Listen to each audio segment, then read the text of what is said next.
Hello guys. जैसा कि मैंने आपको बोला था कि क्लास 10th एक्सरसाइज 1.1 में कराने जाऊंगा इसका सॉल्यूशन। और एक्सरसाइज 1.1 का क्वेश्चन फर्स्ट से आप लोग ध्यान से समझिएगा। क्वेश्चन फर्स्ट बोला है यूक्लिड विभाजन एल्गोरिथ्म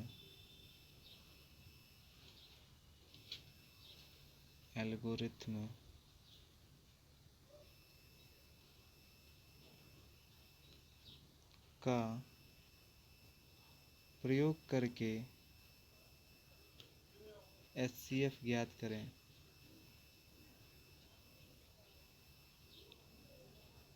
क्वेश्चन का मतलब समझिए कि यूक्लिड विभाजन एल्गोरिथ्म का प्रयोग करना है और इसका प्रयोग करके एचसीएफ ज्ञात करना है। मैंने बताया था यूक्लिड विभाजन एल्गोरिथ्म क्या है कि यह एक स्टेप का श्रृंखला होता है जो समस्या को हल करने की विधि या प्रक्रिया प्रदान करती है। और इसमें मैंने स्टेप बताया था कि स्टेप इस यूक्लिड विभाजन एल्गोरिथ्म कैसे लेते हैं। तो चलिए, नहीं जानते हैं तो फिर से बताते हैं। इसमें स्टेप लेना है a बराबर बी क्यू प्लस आर। यही स्टेप फॉलो करके मैं एचसीएफ निकालूंगा। चलिए आइए समझते हैं। फर्स्ट क्वेश्चन है कि आपको 135 और 225 का एचसीएफ निकालना है। तो इसके लिए सबसे पहले आप विभाजन विधि से एचसीएफ निकालिए। उम्मीद करता हूँ कि विभाजन विधि से आपको एचसीएफ निकालने आता होगा। अगर नहीं आता है तो चलिए मैं बताता हूँ विभाजन विधि से कैसे एचसीएफ निकालते हैं।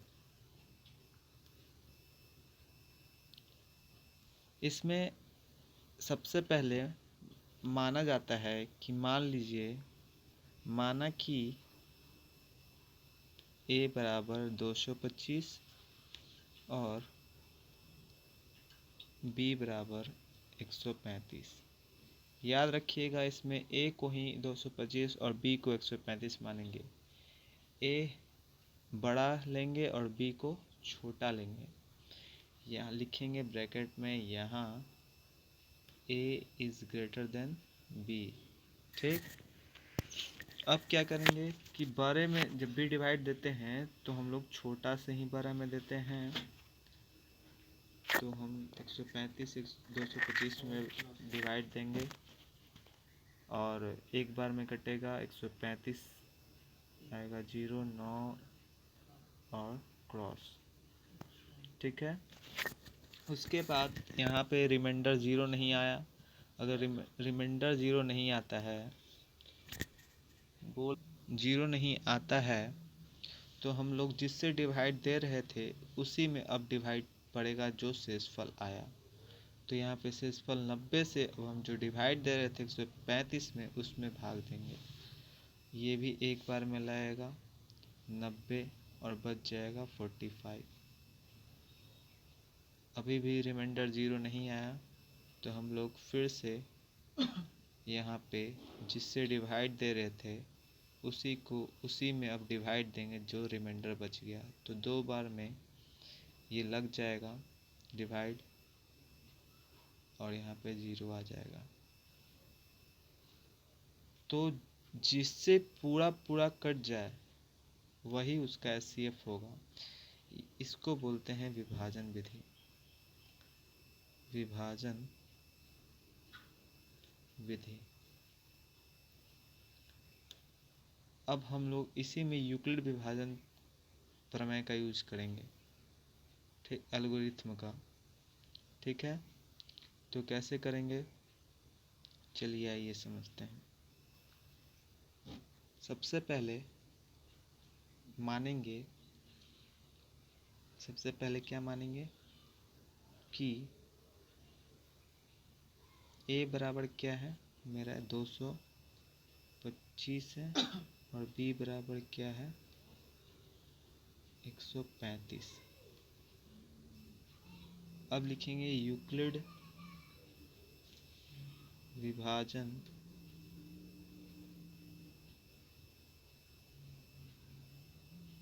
प्रमेयिका से।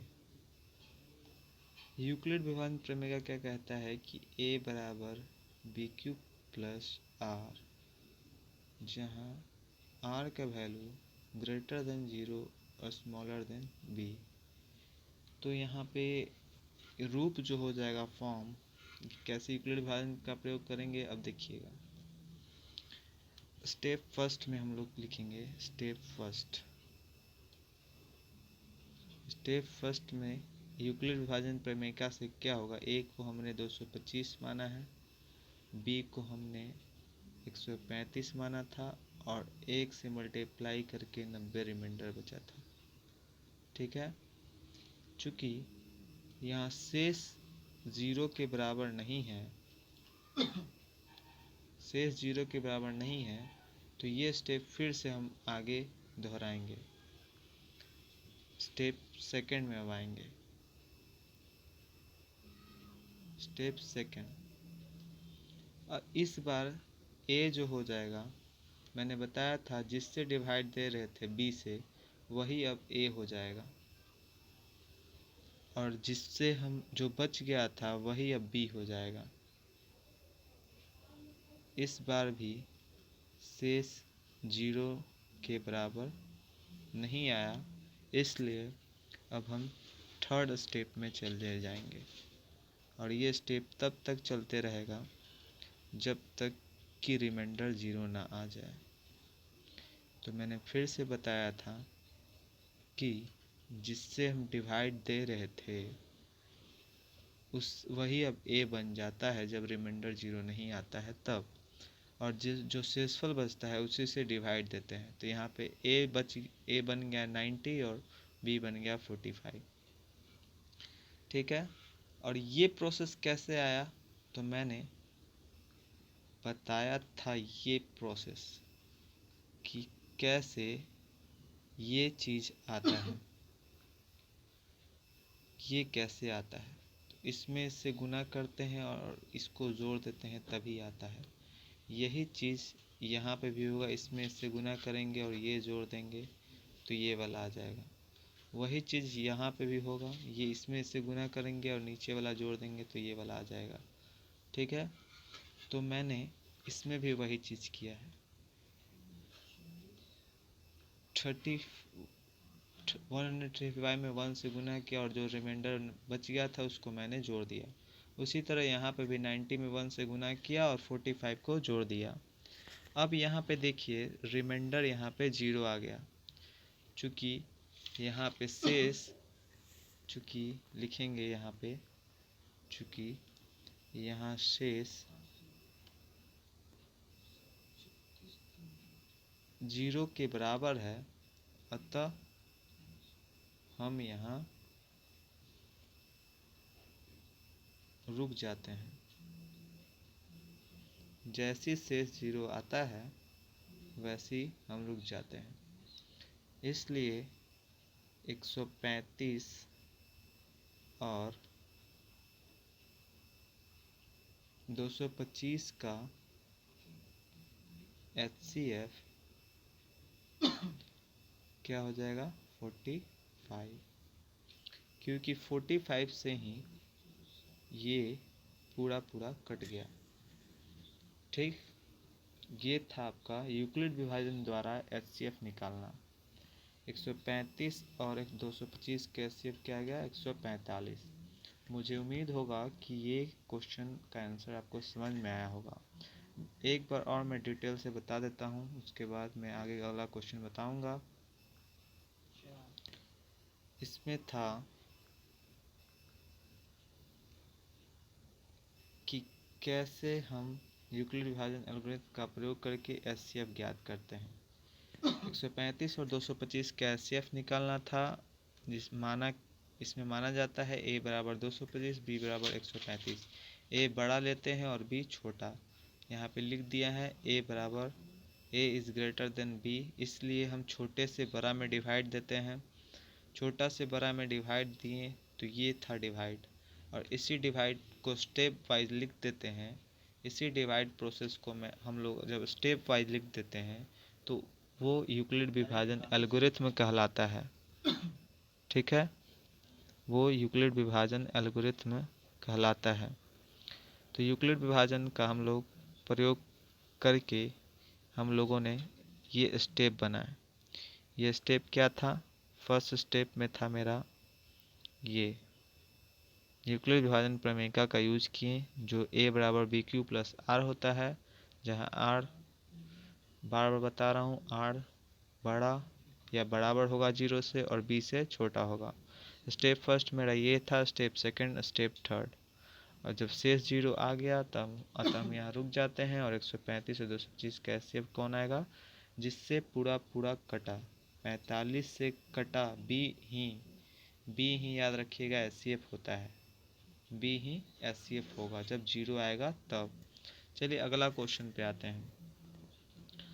अगला क्वेश्चन है 196 और 38,220 का एचसीएफ निकालना है। इसमें भी वही प्रोसेस करेंगे, माना कि a बराबर 38,220 और b बराबर 196। यहाँ पे अब जहाँ लिखेंगे जहाँ a is greater than b, तो अब क्या करेंगे? छोटा से बड़ा में डिवाइड देंगे 38,220 में। इसमें हम 2 बार में अगर लगाएंगे तो 6 दूनी 12, 1 9 दूनी 18, 19 की 9, हाथ में 1, ये ज़्यादा आ जाएगा, इसी कारण से हम एक बार में ही लगाएंगे। एक बार में लगाएंगे 196। भाग तो आप लोग को पता होगा कि पहले हम फर्स्ट डिजिट देखते हैं तो 196 से 3 तो कटेगा नहीं, फिर 196 से अब एक डिजिट नहीं कटता है तो दो डिजिट ले लेते हैं तो 38 बना। 38 भी 196 से नहीं कटेगा क्योंकि 38 छोटा है 196 से। अब एक और डिजिट लिए तो 3 डिजिट बन गया, 3 डिजिट 382, और ये भी 3 डिजिट का है जो कि ये 196 छोटा है 382 से। तो 196 से हम लोग लगाएं 382 में तो एक बार में कटा 382 से कम। अब हम घटा देंगे यहाँ पे तो ये 6 बचेगा, ये 8 आएगा और ये 1 बच जाएगा। फिर अब ये 2 उतरेगा, इस बार हम लोग 9 से लगाएंगे। ठीक, तो 9 से लगाएंगे तो 9 छक 54 की 4, हाथ में 5, 9 9 81, 5 86, हाथ में 8, 9 8 17, कितना बच गया? 8 4 12, 9 6 15, 0 0। अब यहाँ पे 0 उतार देंगे। अब यहाँ पे 5 बार में लगाएंगे 6 25 30, 8 9। ये देखो यहाँ पे पूरा पूरा कट जा रहा है, तो यहाँ पे जब पूरा पूरा कट जाएगा इसका मतलब कि इसी से ये पूरा टर्म्स कट जा रहा है 195 बार में, यानी इन दोनों का एचसीएफ 196 आएगा। अब इसी को स्टेप वाइज में लिखेंगे। स्टेप वाइज में लिखने के लिए क्या करेंगे? हम लोग लिखेंगे यूक्लिड विभाजन प्रमेयिका से यूक्लिड विभाजन प्रमेयिका से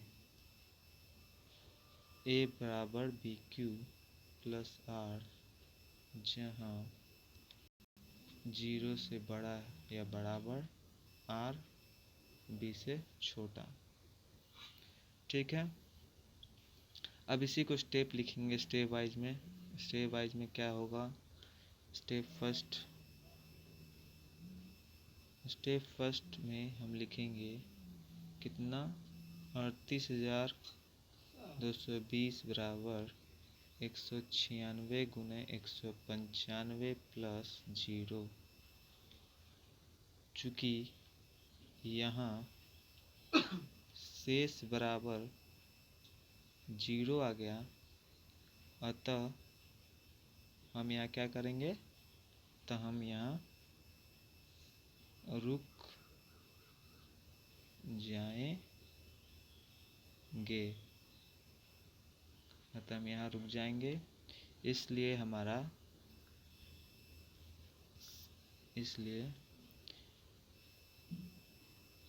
38,220 और 196 का HCF बराबर 196 आएगा, क्योंकि 196 से ही पूरा कट गया। उम्मीद करता हूँ कि ये भी क्वेश्चन आपको समझ में आया होगा। और अब अगले क्वेश्चन पे चलते हैं।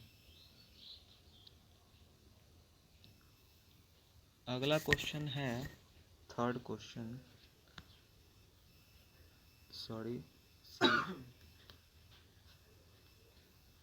सी क्वेश्चन क्या है कि 867 और 255 का HCF निकालना है। तो माना कि A बराबर 867 और B बराबर 255। फिर से वही चीज़ करेंगे, डिवाइड देंगे, जहाँ A is greater than B। Divide देंगे 255 से 867 में, तो 2 बार में लग जाएगा, या 3 बार भी लगा सकते हैं। तो 15 16 के 6 हाथ में 1, 3 6 1 7, 2 बचेगा, 0 होगा, 1 बचेगा। अब रिमाइंडर 0 नहीं आया, तो जिससे भाग दे रहे थे अब उसी में भाग लगेगा। यहाँ पे 2 बार में लगाएंगे तो आएगा 204, बचेगा 51। फिर हम लोग अब 51 में भाग देंगे 102 से, तो ये 2 बार में कट जाएगा 102। तो यही डिवीज़न मेथड को हम लोग स्टेप में लिख देंगे, तो स्टेप ही कहलाता है यूक्लिड विभाजन एल्गोरिथम। तो उसके लिए हम स्टेप लिखेंगे, स्टेप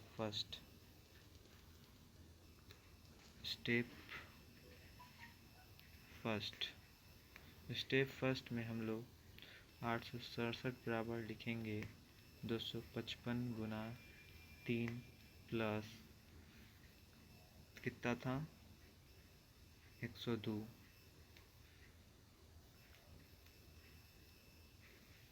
चूँकि शेष नॉट इक्वल टू 0, इसलिए स्टेप 2 अब हम लिखेंगे। स्टेप 2 में 255 को A मानेंगे, 102 से 2 बार में लगाएंगे और बच जाएगा 51।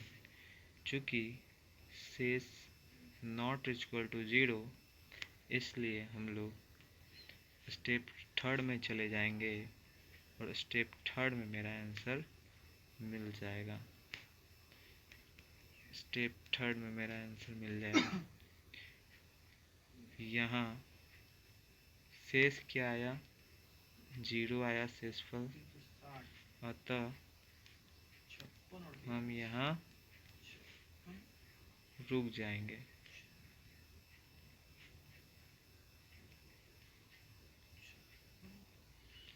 तो हम यहाँ रुक जाते हैं और क्या होगा कि 867 और 255 का HCF क्या आएगा 51, क्योंकि 51 से ही शेषफल मेरा 0 आया। उम्मीद करता हूँ कि ये भी क्वेश्चन आपको समझ में आया होगा। अब क्वेश्चन नंबर 2 पे चलते हैं। क्वेश्चन नंबर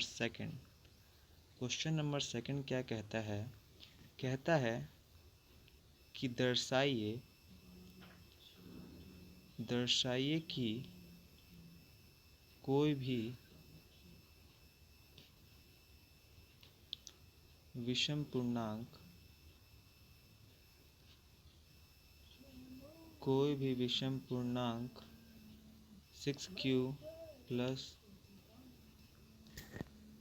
या 6q प्लस 3 या 6q प्लस 5 के रूप का होता है, जहाँ q कोई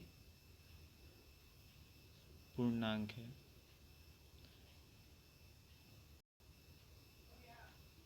चलिए, मेन इम्पोर्टेंट है, क्वेश्चन बनाने से पहले क्वेश्चन को समझना बहुत ज़रूरी होता है।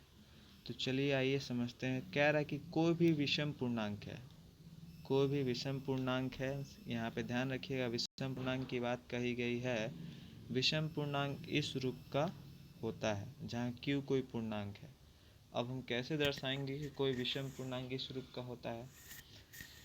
तो याद रखो कि विषम संख्या है, सम संख्या में अगर विषम संख्या जोड़ेंगे तो विषम संख्या ही आता है, और विषम संख्या में विषम संख्या जोड़ते हैं तो सम संख्या आ सकता है या विषम भी आ सकता है।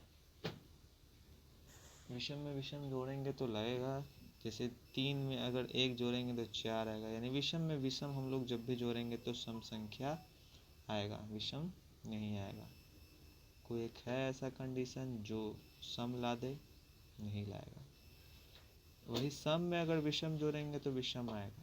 ठीक है, सम में विषम जोड़ेंगे तो विषम आएगा। जैसे 4 में 1 जोड़े, मान लो ये 4 था, 4 में 1 जोड़े तो क्या आया? 5 आ गया। 5 कैसी संख्या है? विषम संख्या। उम्मीद करता हूँ कि विषम संख्या आपको पता होगा। विषम वैसी संख्या को कहते हैं जो 2 से विभाजित ना हो। चलिए आगे समझते हैं इस क्वेश्चन का आंसर कैसे होगा। क्वेश्चन का आंसर कैसे होगा, चलिए समझते हैं।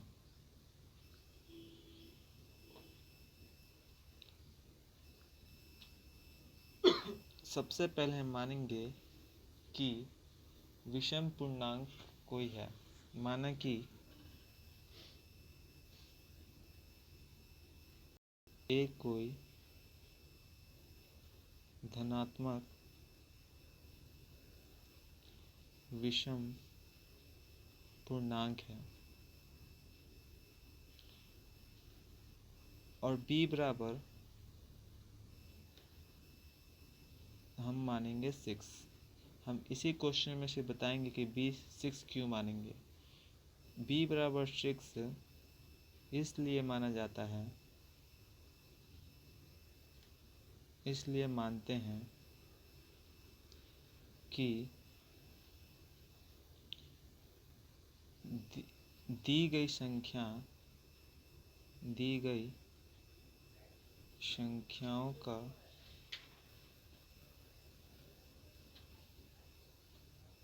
रूप 6q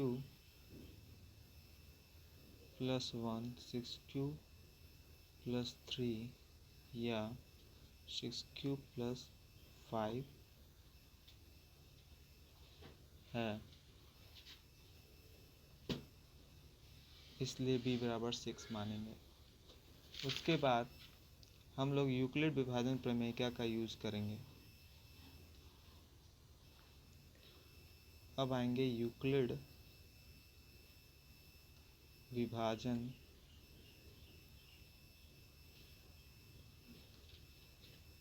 प्रमेयिका से। यूक्लिड विभाजन प्रमेयिका क्या होता है? a बराबर बी क्यू प्लस आर। इस इक्वेशन का बहुत ही यूज है, इसलिए b 6 माने थे तो बी क्यू प्लस आर हो गया, जहाँ q कोई पूर्णांक है, q कोई धनात्मक पूर्णांक है। q क्या है? कोई धनात्मक, कोई पूर्णांक मान लेते हैं, कोई पूर्णांक है। और r एक पूर्ण संख्या। r क्या है? r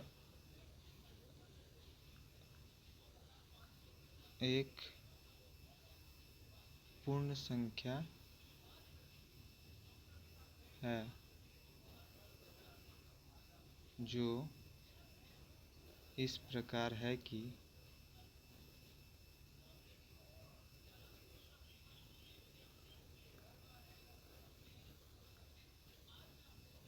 r is greater than 0 या स्मॉलर देन b। यहाँ पे r का संभव मान क्या हो सकता है? संभव मान 0, 1, 2, 3, 4, 5 हो सकता है। 5 तक ही क्यों हुआ? क्योंकि b है 6। b क्या है? b है 6। b है मेरा 6 और r का वैल्यू हमेशा b से छोटा होता है, यानी 6 से यहाँ पे छोटा होगा। इसलिए हम क्या मानेंगे? b के जगह पे 6 मानेंगे, तो r का मान ये हो जाएगा।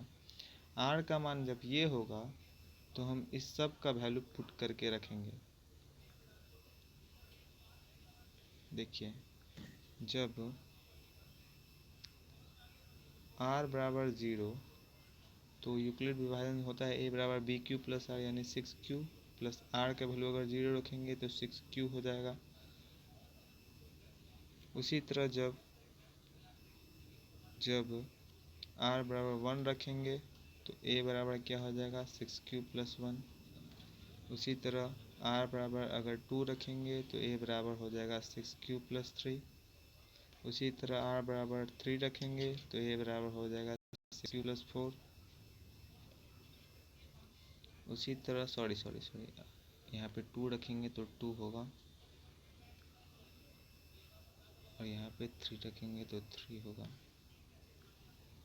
मेरे से भी गलती हो जाती है दोस्तों, क्योंकि मैं भी एक इंसान हूँ। चलिए आइए, अगला है r बराबर 4 रखेंगे तो a बराबर 6q प्लस 4 और r बराबर अगर 5 रखेंगे तो a बराबर 6q प्लस 5। ये मेरा 5 रिजल्ट निकला जब हम r का वैल्यू यूक्लिड विभाजन प्रमेयिका में रखें। अब यहाँ पे हम लोग देखेंगे कि इसमें से हम लोगों ने a का वैल्यू क्या माना है? a एक विषम पूर्णांक है, विषम धनात्मक पूर्णांक माने हैं। और यहाँ पे अगर आप लोग नहीं जानते हैं तो जान लीजिए कि अगर कोई भी हम सम संख्या है उसमें विषम संख्या जोड़ते हैं तो विषम आती है। जैसे 6 में हम 3 जोड़ेंगे तो 9 आएगा, ये भी विषम है। 6 एक सम है और ये 3 विषम है। सम में विषम जोड़ेंगे तो विषम आएगा, लेकिन अगर सम में सम जोड़ दिए तो सम ही आता है। यानी अगर मान लीजिए 6 था और 2 जोड़ दिए तो 8 ही आएगा। लेकिन हम लोगों ने a को क्या माना है? विषम पूर्णांक। और a विषम पूर्णांक माने हैं तो ये सम संख्या तो हो नहीं सकता है, तो सम पूर्णांक हम नहीं ले सकते हैं। एक ये सम पूर्णांक है, फिर एक ये सम पूर्णांक है और एक ये सम पूर्णांक है, क्योंकि ये सब सम संख्या हम जोड़ रहे हैं। ठीक, कोई पूर्णांक में अगर सम संख्या जोड़ोगे तो वो सम ही संख्या आता है। मान लो 3 में तुम 2 जोड़ोगे तो 5 आएगा, क्योंकि ये विषम पूर्णांक है। विषम में सम जुड़ेगा तो विषम ही आएगा। लेकिन मान लो सम है, क्योंकि 6 का वैल्यू अगर 1 रखोगे तो 1 है। 6 में अगर मान लो तुम 1 से गुना करोगे तो 6 ही आएगा। 6 में 2 से गुना करोगे तो 12 ही आएगा। कहने का मतलब कोई भी इवन नंबर में, यानी कोई भी सम संख्या में तुम किसी नंबर से गुना करोगे वो सम संख्या ही देता है। क्यू का वैल्यू कुछ भी रख लो 6 के साथ, वो सम संख्या ही देगा। और सम संख्या में अगर तुम सम संख्या जोड़ोगे तो वो सम ही आएगा। और हम लोगों ने a का वैल्यू विषम माना है, इसी कारण से यहाँ पे लेकिन लिखेंगे।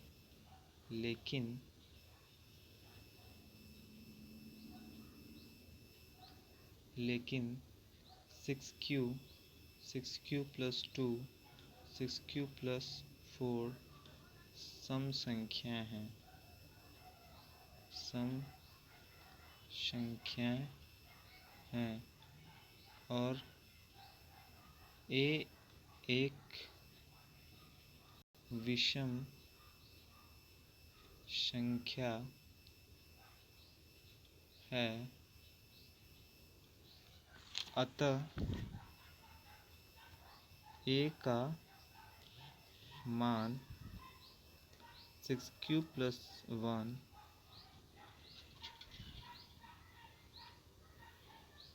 Sorry 6q 6q plus 2 6q plus 4 संभव नहीं है।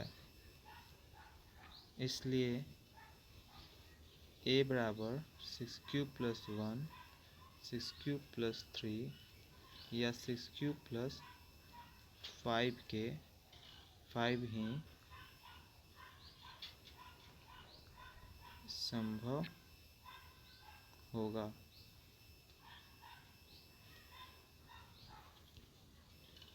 यही हमको दर्शाना था। अब उम्मीद करता हूँ कि ये भी आपको समझ में आ गया होगा। अब हम लोग अगला क्वेश्चन समझेंगे। थर्ड क्वेश्चन कुछ बड़ा है, तो मैं इसको समझा देता हूँ उसमें क्या निकालना है। कह रहा है थर्ड क्वेश्चन नंबर थर्ड कि किसी परेड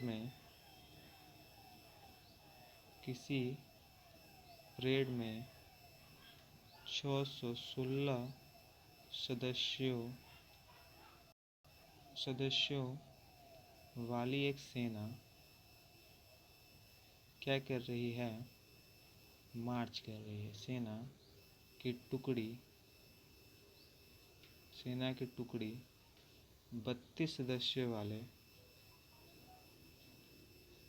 सदस्यों वाले एक आर्मी बैंड के पीछे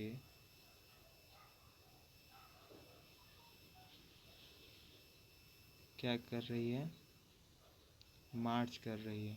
मार्च का मतलब होता है टहलना या उसके पीछे चलना।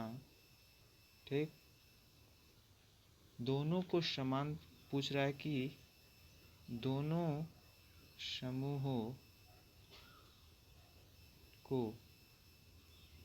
समान संख्या वाले स्तंभों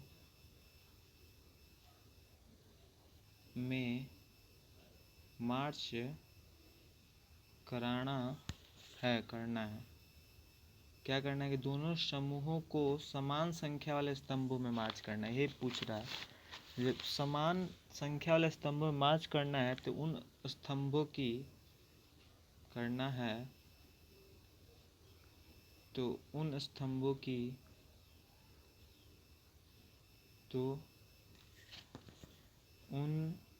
स्तंभों की अधिकतम संख्या क्या होगी? अधिकतम संख्या क्या है जिसमें वे मार्च कर सकते हैं? जिसमें वे मार्च कर सकते हैं। तो इसके लिए हमको अधिकतम जहाँ शब्द आ जाएगा, स्तंभों की अधिकतम संख्या अगर पूछ दे समान संख्या वाले, अगर वही पूछता दोनों समूहों को न्यूनतम समान संख्या वाले स्तंभों में, तब इसके लिए अलग स्टेप होता। लेकिन पूछ दिया कि समान संख्या वाले स्तंभों में मार्च करना है तो उन स्तंभों की अधिकतम संख्या क्या है। तो अधिकतम संख्या पूछ दे और दो संख्या दी हो तो हम लोग कुछ नहीं करते हैं, बस सिर्फ करते हैं कि उनका HCF निकाल लेते हैं। और इसमें क्या करना है, HCF भी निकालना है तो यूक्लिड विभाजन प्रमेय का यूज़ करना है। उससे पहले हम आंसर में क्या मानेंगे, तो आंसर में सबसे पहले हम मानेंगे कि सेना की जो पहली टुकड़ी है, सेना की पहली टुकड़ी में सदस्यों की संख्या कितनी है, सदस्यों की संख्या 616 है। तथा सेना की दूसरी टुकड़ी में, सेना की दूसरी टुकड़ी में सदस्यों की संख्या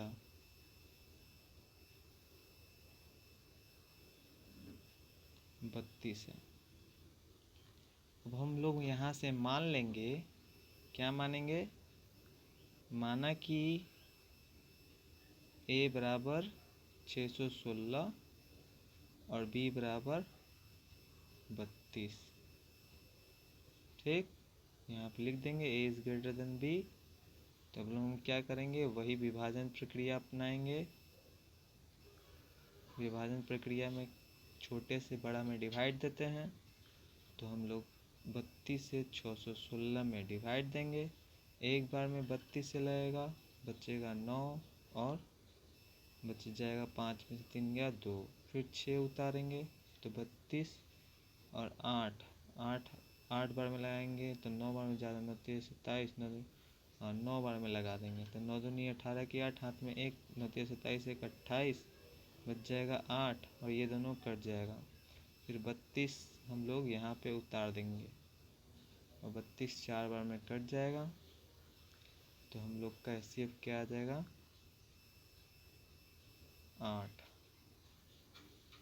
ठीक, अब इसी को स्टेप फर्स्ट में क्या किए थे, स्टेप फर्स्ट कितना था, 616 था, इसको हम लोग 32 से कितनी बार में लगाए थे, 32 से हम लोग को देखना है कितनी बार में लगाए थे, तो 19 बार में हम लोग लगाए थे। ठीक, और बच गया था कितना, 8 शेषफल। तो इसी को हम लोग स्टेप में लिख देंगे, 32 इंटू 19 प्लस 8। यहाँ पे चूँकि शेष क्या आया, शेष 0 के बराबर नहीं आया, इसलिए स्टेप सेकंड लेंगे और स्टेप सेकंड में मेरा आंसर मिल जाता है। तो हम लोग का आंसर जो B होता है वही आता है। यहाँ पे शेष बराबर 0, तो हम यहाँ रुक जाएंगे, तो हम यहाँ रुक जाते हैं। ठीक, इसलिए 616 और 32 का HCF 8 होगा, 8 होगा। और स्तंभों की अधिकतम संख्या कितनी हो जाएगी, जिसमें वो समान संख्याएं मार्च करेंगे तो 8 हो जाएगी। स्तंभों की अधिकतम संख्या बराबर 8, जिसमें सेना की टुकड़ी मार्च कर सकते हैं। ठीक है, चलिए अगला क्वेश्चन है क्वेश्चन नंबर 4। क्वेश्चन नंबर 4 क्या है, चलिए आइए समझते हैं क्वेश्चन नंबर 4 क्या है। क्वेश्चन नंबर 4 में हम लोग क्या बोल रहा है, क्वेश्चन 4 कि यूक्लिड विभाजन प्रमेयिका का प्रयोग करके क्या दर्शाना है। इसमें भी यूक्लिड विभाजन प्रमेयिका का प्रयोग करके दर्शाना है कि किसी धनात्मक पूर्णांक का वर्ग, किसी धनात्मक पूर्णांक का वर्ग किसी पूर्णांक m के लिए, क्वेश्चन आप लोग पहले ध्यान समझिए, किसी पूर्णांक m के लिए क्या किस रूप में हो, 3m या 3m प्लस 1 के रूप का होता है। ठीक, ये था क्वेश्चन। इसमें भी यूक्लिड विभाजन प्रमेयिका का प्रयोग करना है और आपको दर्शाना है कि कोई भी धनात्मक पूर्णांक का वर्ग जो होगा, कोई धनात्मक पूर्णांक मान लेते हैं a, उसका वर्ग जो होगा m या किसी पूर्णांक m के लिए वो 3m या 3m प्लस 1 के रूप का होगा। अब कैसे इसको दिखाएंगे भाई, तो कुछ नहीं करना है, मान लेना है। क्या मानेंगे, तो मानेंगे, आंसर यहाँ से लिखते हैं। आंसर माना कि a धनात्मक पूर्णांक है, a धनात्मक पूर्णांक है और b बराबर 3, b क्यों 3 मानते हैं आपको पता चल गया होगा। अब फिर यूक्लिड विभाजन से आएंगे, यूक्लिड विभाजन प्रमेयिका से, प्रमेयिका बताया था यूक्लिड विभाजन प्रमेयिका क्या होता है, a बराबर बी क्यू प्लस आर होता है। तो यहाँ पे सॉरी गलती हो गया, यहाँ पे b लिखना है हमको, तो b बराबर होता है बी क्यू प्लस आर। ठीक है, तो यहाँ पे संख्या का रूप क्या हो जाएगा, 3q प्लस आर हो जाएगा, जहाँ r का वैल्यू 3 से छोटा और 0 या 0 के बराबर या बड़ा। तो हम लोग r का वैल्यू क्या क्या ले सकते हैं, r का संभावित मान बता दीजिए आप लोग।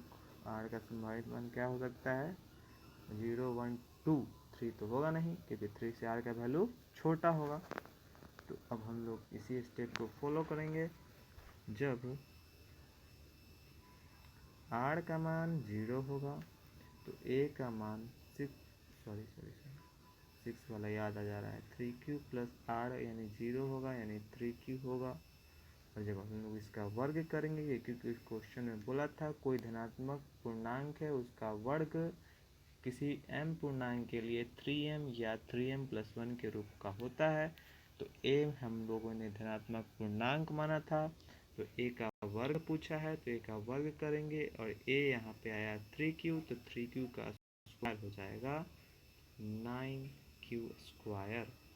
3 का स्क्वायर 9 और q का स्क्वायर q स्क्वायर, अलग अलग करोगे तो ये मिलेगा, ये आ गया 3q स्क्वायर। अब यहीं पे हम लोग मान लेंगे कि यहाँ पे देखिए, यहाँ पे कॉमन है 3 और 3 जब कॉमन लेंगे तो यहाँ बचेगा 3q स्क्वायर। ठीक, हम लोग लिखेंगे जहाँ m बराबर 3q स्क्वायर, इसलिए a स्क्वायर बराबर 3m। ये स्टेप हो गया फर्स्ट, 3m आ गया, a स्क्वायर बराबर। अब जब r का वैल्यू 0 तो ले लिए, अब r का वैल्यू 1 लेंगे, तो 1 लेंगे तो a बराबर 3q प्लस r होता है, r का वैल्यू 1 लेना है तो यहाँ 1 लिख दिए। ठीक, अब इसका भी वर्ग करेंगे, तो इसका वर्ग करेंगे तो ध्यान से देखिएगा इसका वर्ग, जिससे आपको समझ में आए। ये इधर वर्ग करेंगे तो हमको इधर भी वर्ग करना पड़ेगा, नहीं तो मैथ का उल्लंघन हो जाएगा। यहाँ पे ध्यान से देखिए, अगर इसको a मानते हैं इसको b मानते हैं तो एक फार्मूला होता है a प्लस बी का होल स्क्वायर बराबर a square plus B square plus 2ab, पता होगा। तो यही फार्मूला का यूज करेंगे हम लोग इसका, तो ध्यान से देखिएगा। यहाँ पे a इसको माने है, b इसको माने है, तो a का स्क्वायर यानी 3q², b का स्क्वायर यानी 1 का स्क्वायर, 2ab यानी 2 इंटू 3q इंटू 1। ठीक, यहाँ पे हम 1 लिख देते हैं। ठीक, इसको सॉल्व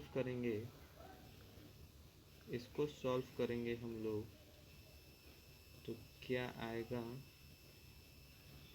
ध्यान से देखिए। इसको सॉल्व करेंगे तो ये 9q² आ जाएगा, ये 1 होगा और ये 6q हो जाएगा। ठीक, इसमें देखिए, इसमें और इसमें 3q कॉमन है, 3 कॉमन लेंगे, तो यहाँ 3q² बचेगा, यहाँ पे 2q बचेगा और यहाँ पे ये +1 लास्ट में बच जाएगा। ठीक, 3 इन दोनों से कॉमन लिए हैं, इसमें तो कुछ है नहीं तो ये बाहर रह जाएगा और यहाँ पे ये कॉमन हो जाएगा। यहाँ पे भी हम लोग क्या लिखेंगे, जहाँ m बराबर 3q² प्लस 2q, इसको पूरे को m मान लीजिएगा, तो इसलिए a² बराबर क्या आ जाएगा, 3m प्लस 1।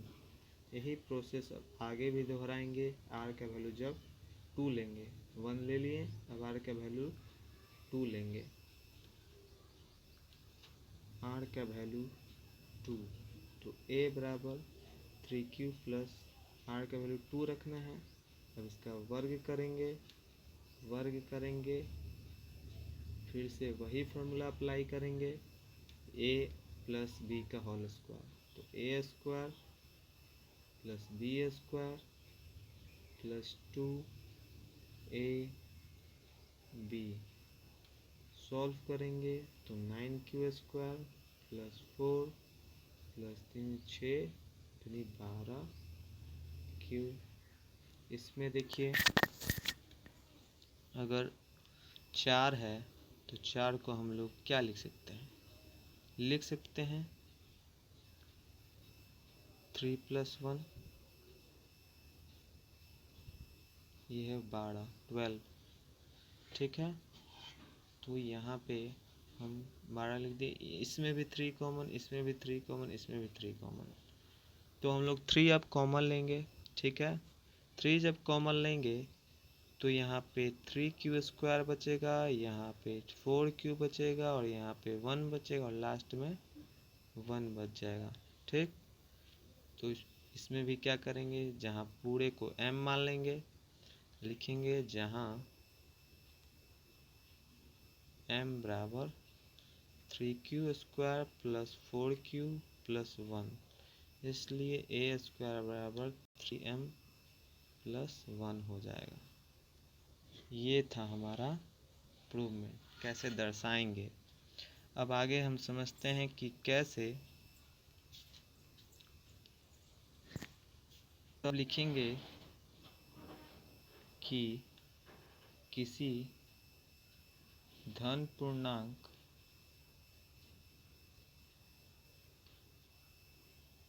का वर्ग 3m या 3m प्लस 1 के रूप का होगा। ठीक है, ये था आपका क्वेश्चन नंबर 4 कंप्लीट। मुझे उम्मीद है कि आपको समझ में आया होगा क्वेश्चन 4 तक। मैं क्वेश्चन 5 कल कराऊंगा और आगे के एक्सप्लेनेशन को मैं अच्छी तरह से कराऊंगा। आगे जितने इम्पोर्टेंट पॉइंट है उसको मैं बता दूंगा और कल मैं साइंस भी लेकर आऊँगा। साइंस में 10th क्लास का जो चैप्टर आपको अच्छा लगेगा, जो मैं पढ़ाऊँगा वो आपको ज़रूर अच्छा लगेगा। साइंस भी मैं उम्मीद करता हूँ कि आपको पसंद आया होगा। प्लीज़ वीडियो को लाइक करें, सब्सक्राइब करें और शेयर करें ज़रूर, जिससे आने वाली वीडियो भी लोग देख सकें।